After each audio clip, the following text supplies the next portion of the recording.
तो स्वागत है आपका एडीएम ज्ञान में। देखिए दोस्तों, सामान्यतः लूसेंट पढ़ना थोड़ा कठिन होता है क्योंकि इसमें एक भी चित्र नहीं है और ऐसा कहते हैं कि जब हम विजुअलाइज करके चीज़ों को पढ़ते हैं तो वो ज़्यादा समय तक हमें याद रहती हैं। तो हमने लूसेंट पढ़ाने का ये नया तरीका खोजा है और इसमें हम चित्रों के माध्यम से लूसेंट बुक को कवर कराएंगे। तो देखते हैं, आज हम मध्यकालीन इतिहास शुरू कर रहे हैं। अगर आपको ये श्रृंखला पसंद आए तो सब्सक्राइब करना।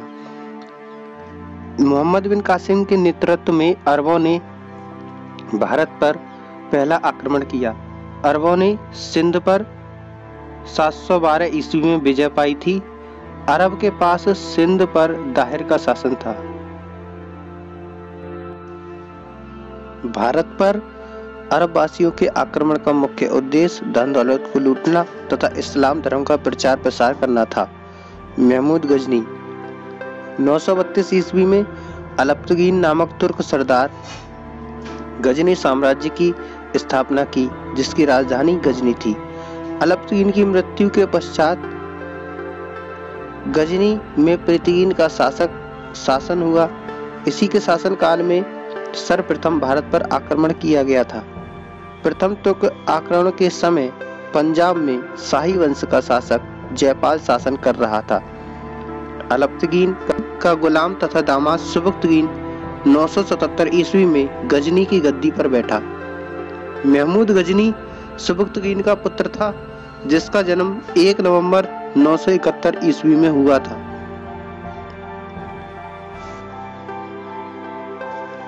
अपने पिता के शासनकाल में महमूद गजनी खुरासान का शासक था। महमूद गजनी 27 वर्ष की अवस्था में 998 ईस्वी में गद्दी पर बैठा। बगदाद का खलीफा अल आदिर बिल्ला ने महमूद गजनी के पद को मान्यता प्रदान करते हुए उसे यामीन उद दौला तथा यामीन उल मिल्लाह की उपाधि दी। महमूद गजनी ने भारत पर 17 बार आक्रमण किया। महमूद गजनी के भारतीय आक्रमण का वास्तविक उद्देश्य धन प्राप्ति था। महमूद गजनी एक मूर्ति भंजक आक्रमणकारी था। महमूद गजनी ने भारत पर प्रथम आक्रमण 1000 ईस्वी में किया तथा पेशावर के कुछ भागों पर अधिकार करके वह अपने देश लौट गया। महमूद गजनी ने 1001 ईस्वी में शाही राजा जयपाल के विरुद्ध आक्रमण किया, जिसमें जयपाल की पराजय हुई थी। महमूद गजनी का 1008 ईस्वी में नगरकोट के विरुद्ध हमले को मूर्तिवाद के विरुद्ध पहली महत्वपूर्ण जीत बताई जाती है। महमूद गजनी ने थानेसर के चक्रस्वामिन की कांस्य निर्मित आदम कद की प्रतिमा को गजनी भेजकर रंगभूमि में रखवाया। महमूद गजनी ने सबसे चर्चित आक्रमण 1025 ईस्वी में सोमनाथ मंदिर या सौराष्ट्र पर किया था। इस मंदिर की लूट में उसे करीब 20 लाख दीनार की संपत्ति हाथ लगी। सोमनाथ की रक्षा में सहायता करने के कारण अन्नरवाड़ के शासक पर महमूद ने आक्रमण किया। सोमनाथ मंदिर लूटकर ले जाने के क्रम में महमूद पर जाटों ने आक्रमण किया और कुछ संपत्ति लूट ली थी।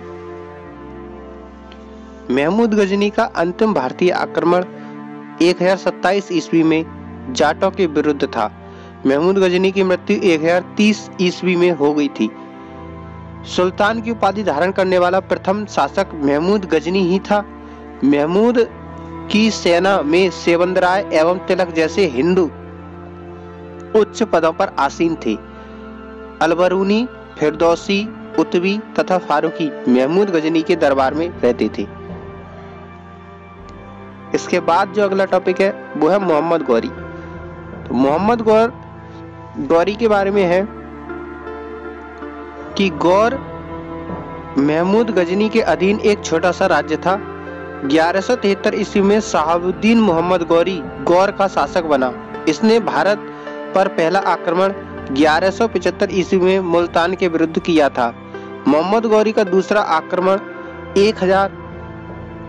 1178 ईस्वी में पाटन गुजरात पर हुआ, जहां का शासक भीम द्वितीय ने गौरी को बुरी तरह परास्त किया। उसके बाद मोहम्मद गौरी के द्वारा लड़े गए प्रमुख युद्ध हैं जिसमें तराइन का प्रथम युद्ध 1191 में मोहम्मद गौरी तथा पृथ्वीराज चौहान के बीच हुआ, जिसमें पृथ्वीराज चौहान जो है विजयी हुए। दूसरा युद्ध तराइन का द्वितीय युद्ध 1192 ईस्वी में हुआ, जो गौरी व पृथ्वीराज चौहान के बीच हुआ, जिसमें गौरी विजयी हुआ। तीसरा युद्ध चंदावर का युद्ध 1194 में मोहम्मद गौरी व जयचंद के बीच, जिसमें गौरी विजयी हुआ।